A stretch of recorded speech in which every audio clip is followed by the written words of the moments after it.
Paper જ છે. આમાં ટોટલ 3 ડિપાર્ટમેન્ટ છે.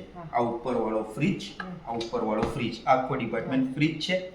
આ ફ્રીઝર છે, બરાબર. ને આ કન્વર્ટિંગ સિસ્ટમ આ ડિપાર્ટમેન્ટમાં તમારે કરી શકો છો. ફ્રીઝર છે, ફ્રીજ કરવું હોય એ તમે આમાં કરી શકો છો. હું તમને બધું એક્સપ્લેન કરું છું. હવે જુઓ, એનું ટેમ્પરેચર સેટિંગ બધાનું અહીંયા જ છે, બધા ડિપાર્ટમેન્ટનું. હવે જુઓ, આની અંદર આ વ્હાઇટ શેડ દેખાય છે ને, એ તમે અહીંયાથી અપડાઉન કરી શકો. એ ડિપાર્ટમેન્ટનું ટેમ્પરેચર તમે સેટ કરી શકો છો. એક્ઝામ્પલ, વ્હાઇટ શેડ હમણાં અહીંયા ઉપર છે, એટલે આ ફ્રીજનું તમે ટેમ્પરેચર સેટિંગ કરી શકો. હવે આપણે ફ્રીજની અંદર એન્ટર થયા. એની અંદર 7 એટલે સૌથી લો કુલિંગ, બરાબર, ને 1 એટલે સૌથી વધારે કુલિંગ, બરાબર. હવે એકની આગળ છે પાવર કુલ, ઝડપી કુલિંગ માટે. બાકી રેગ્યુલરલી આ ઉપરના ડિપાર્ટમેન્ટને લોગો 3 પર યુઝ કરે છે, ઠીક છે. હવે આપણે કયા ડિપાર્ટમેન્ટની વાત કરીએ? આ ડિપાર્ટમેન્ટની, બરાબર, ફ્રીઝર ડિપાર્ટમેન્ટની વાત કરીએ તો વ્હાઇટ શેડ આપણે અહીંયા લાવીએ. આ વ્હાઇટ શેડ અહીંયા આવ્યું. હવે અંદર આપણે એન્ટર થઈએ. આની અંદર -15 એટલે સૌથી લો ફ્રીઝિંગ. -15 બી બરફ તો બાજશે જ. સૌથી કઠણ અને ટાઈટ બરફ તમને -23 પર મળશે, બરાબર. -23 થી આગળ છે પાવરફુલ ફ્રીઝિંગ. પાવર ફ્રીઝિંગ એટલે ઝડપી ફ્રીઝિંગ માટે, ઝડપી બરફ બનાવવા માટે. બાકી રેગ્યુલરલી લોકો આને -19 પર યુઝ કરે છે. હવે આપણે આ ડિપાર્ટમેન્ટની વાત કરીએ. કન્વર્ટેબલ ડિપાર્ટમેન્ટ છે આ. આની અંદર જુઓ, આપણે વ્હાઇટ શેડ અહીંયા લાવવું પડે. હવે આની અંદર આપણે એન્ટર થયા.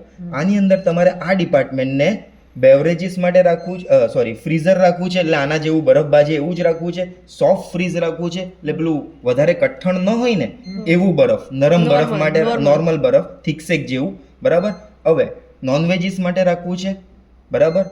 ફ્રૂટ એન્ડ વેજીસ એટલે આટલું આવું ફ્રીજ રાખવું છે, કે બેવરેજીસ પીણા માટે રાખવું છે, બરાબર. એ તમે અહીંયાથી સેટિંગ કરી શકો છો. હવે આપણે એને શું રાખવું છે? હાલ ફ્રૂટ એન્ડ વેજીસ માટે રાખવું છે, ઉપર જેવું જ રાખવું છે ને? ઓકે, તો ફ્રૂટ એન્ડ વેજીસ આ સેન્ટર વાળા બટનથી આપણે સેટ કરી દીધું. હવે એની આગળ જઈએ તો વ્હાઇટ શેડ આ ફ્લેક્સ ક્રિસ્પર પર આવ્યું. આ ફ્લેક્સ ક્રિસ્પર છે, અહીંયા બતાવો મેમ. આ ફ્લેક્સ ક્રિસ્પર છે, બરાબર. ફ્લેક્સ ક્રિસ્પરની અંદર આપણે એન્ટર થયા. આ ફ્લેક્સ ક્રિસ્પરને તમારે ફ્રીજ જ રાખવું છે કે નોનવેજીસ માટે રાખવું છે, એ તમે અહીંયાથી સેટ કરી શકો છો. નોનવેજીસ એટલે -1 ડિગ્રીમાં ટેમ્પરેચર જાય, બરાબર. ના, આપણે ફ્રીજ જ રાખીએ આને, ઠીક છે. હવે જુઓ, આની અંદર વધારાના સેટિંગ આવ્યા, મોર ઓપ્શન્સ. મોર ઓપ્શનની અંદર તમે ગયા. આ તમારે સેલ્સિયસમાં જોઈએ છે કે ફેરનહીટમાં જોઈએ છે, તમે અહીંયાથી અપડાઉન કરી શકો. તો આપણા ઇન્ડિયામાં સેલ્સિયસ જ ચાલે છે, બરાબર. હવે જુઓ, આની આગળ આપણે જઈએ. મોર ઓપ્શનની અંદર એન્ટર થયા. ડોર અલાર્મ ઓન ઓફ રાખવો હોય, વાઈફાઈ ઓન ઓફ રાખવો હોય કે બેક જવું હોય, ઠીક છે, એ તમે અહીંયાથી સેટિંગ કરી શકો છો. હવે જુઓ, એક વસ્તુ અંદર અહીંયા છે ને, આનો લેગ સેટિંગ છે.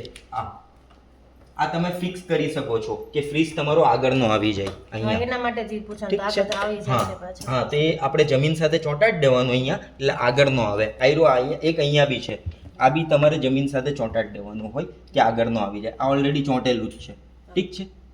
ઓકે, એ હું કરી દઈશ, બરાબર. હવે આની અંદર છે ને, જો એક મેઇન વસ્તુ તમને બતાવું. આની આ પટ્ટી દેખાય છે, આ ગરમ થાય છે, એ કોઈ પ્રોબ્લેમ નથી.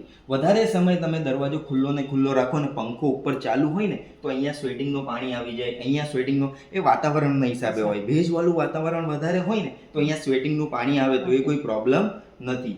આ ફ્રીજ છે ને, તમને 10 ડિગ્રી એમ ધાડમાં લાગશે. એ પાણીના સ્લોપ માટે હોય છે, એ કોઈ પ્રોબ્લેમ નથી, એ રહેવાનું જ ધાડમાં, બરાબર. હવે પાવરની બચત માટે વારંવાર બંધ ચાલુ કરવાનું નહીં, હંમેશા ચાલુ ને ચાલુ જ રાખવાનું. બંને સાઈડે એને સ્પેસ જોઈએ છે, કેમ કે ફ્રેશ એર એને મળતી રહી. બાકી રેગ્યુલર છે. પાછળ સ્પેસ, હા, પાછળ. હા,